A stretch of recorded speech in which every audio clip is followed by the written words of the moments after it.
Today, we're looking at a black ink from Monteverde Black Ash. Hi, I'm Adam, and I'm an ink guy. I get inks, test them, and share the results with you. And if you like videos like that, I would invite you to subscribe. You can also follow me on Instagram, and there's timestamps down below so that if you are in a hurry, you can skip around. But if you got the time, I'd appreciate you checking out the entire video. In order to make sure I have a range of experience with this ink, I do the writing samples. I then put the ink into this Noodler's nib creeper, wrote with it for a day, and used it to take the notes for this video.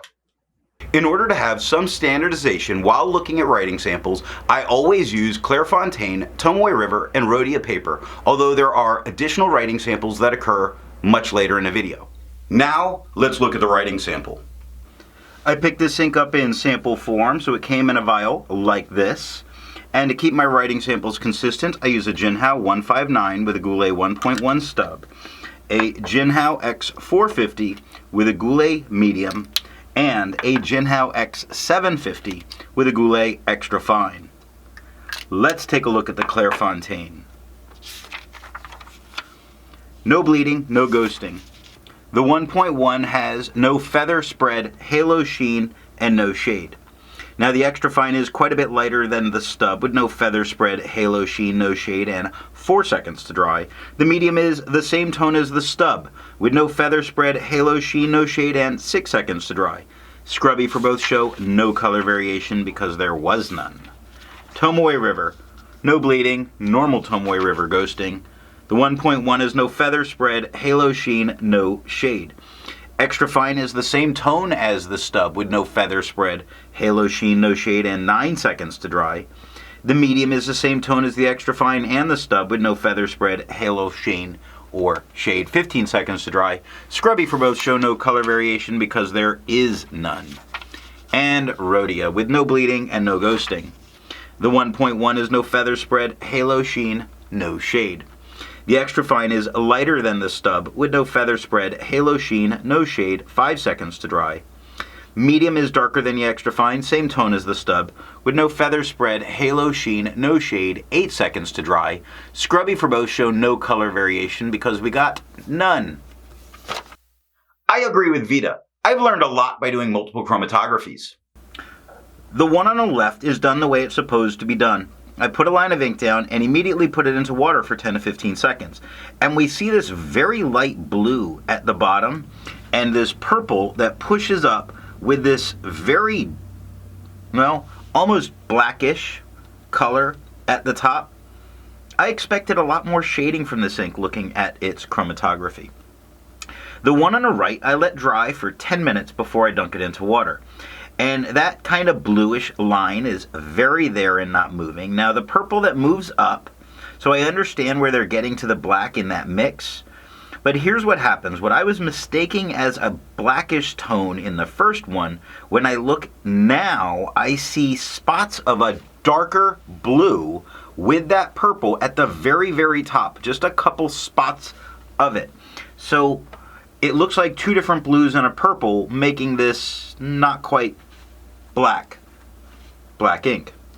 Resistance tests are done to see how well this ink can be expected to perform on the page, and more importantly, how hard it might be to clean from your pen. I let the smear dry for 3 days before testing it. Looking at the highlighter, the amount of blowout that's occurring, the amount of feathering that's occurring, you could use it, but I didn't get it fully with the highlighter, and I don't like to go over the stuff twice. So I kind of got to judge it based on the fact that I hit half of it and with how much it responded. I don't want to use this in a note-taking situation because I really do think you're going to lose a lot. And that gets reinforced when we look at what's happening with water, which is reactivating, completely removing it from the paper, meaning you need nothing but water to get this out of your pen. The pen flush does everything that water does, and because of how when I dab to pick it up, I apparently sometimes put a little ink back down, but it's not doing anything more than water did, which means we don't need it. 1/3 bleach solution, useless here, but it does completely obliterate that ink. It does highlight some of the blue on the very bottom part that I was talking about that I was seeing in the chromatography. That's not the same blue that's at the bottom of the chromatography. So I believe it's showing the blue that was at the very top.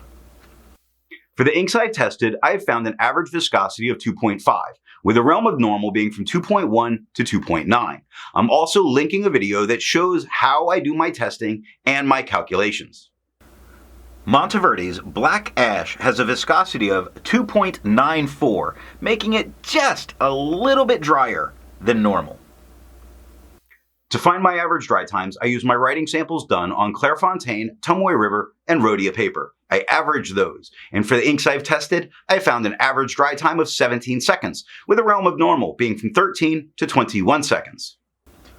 Monteverde's Black Ash has an average dry time of 8 seconds, making this a fast drying ink. Instead of finding inks that look like Monteverde's Black Ash, I would prefer to find an ink that complements its color on the page. Now, it's those blues that show up in the chromatography that make me want to lean towards a turquoise, so I went with Noodler's Ottoman Azure. The second writing sample is done on Northbooks, a composition notebook like you would use in science class, and a memoranda pad like I used when I was in the Marines. Here we're looking at composition notebooks, the kinds you would use in your science lab class in high school. Now, sure, there's a lot of show through, but there's no bleed in any of the writing, which is very good. So if you can live with this, and when I use these books, I just don't write on the backs of pages. This is pretty good. So no bleed, lots of ghosting, it's a darker ink. That's a medium at the top. Now the medium does have the tiniest bit of feathers that are occurring on the Monteverde, on the T, on the M, and there's a little bit on the A and S of black, or A and the C of black. So there is some tiny little feathering that is occurring, but it wouldn't stop me from using this. It had no spread, halo, sheen, no shade. The extra fine is the same tone that we got with the medium, with no feather spread, halo, sheen, no shade, 3 seconds to dry. Scrubby showed no color variation, and we got none. So this is a memoranda pad. So for the veterans out there, these were the pads we used to carry when I was in the Marines, little green pocket-sized notebooks, and they had the worst paper in the world, and I expected this to be garbage. So I went and got some, because I'm finding some things that work kind of okay when it comes to, I say okay as in good enough, when it comes to the Moleskine notebook, the Moleskine. So how does memoranda pad do? Pretty darn good. No bleeding, very minor ghosting. Yes, the scrubby starts coming through some, but this cheap paper is doing pretty good. The medium has no feather spread, halo sheen, no shade. The extra fine is the same tone as the medium with no feather spread, halo sheen, no shade, and 4 seconds to dry. With such a cheap paper, it performs really well. Look it up on eBay. It's Memoranda, Memoranda. These pads are very nice. It's like $10 for 3 of them. 4 seconds to dry. Scrubby shows no color variation because there is none, but this paper is very good. Last up is Northbooks. No bleeding, no ghosting. The 1.1 is no feather. Pause because I just drew in on it. There's minor feathering that's occurring on the TEV and the DE.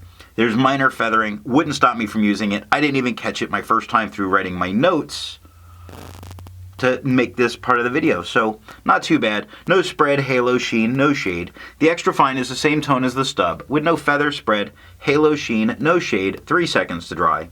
Medium is the same tone as the extra fine and the stub, with no feather spread, halo, sheen, no shade, 3 seconds to dry. Still, the scrubby for both show no color variation because there is none, and that, ladies and gentlemen, is all that I have for the writing sample. So what do I think of Monteverde's Black Ash? I had a lot of hard start issues with a few different pens. I had to change pens a couple times, and I continuously had hard starts. I think some of the fast dry qualities of this ink are showing it to be a little problematic. So I would avoid it as a black ink to use because it can be a little frustrating. So what nib and pen is going to give you the best writing experience with this ink? I think the hard start is the thing to get over here. And to get over it, I need a very, very wet fine or extra fine. Then I believe the performance to be perfectly good. I just didn't test that particular pen. I put it into a bunch, but it wasn't into a very wet, fine, or extra fine. I'm going to remind you that I'm here every day with a new ink review. Thanks for watching.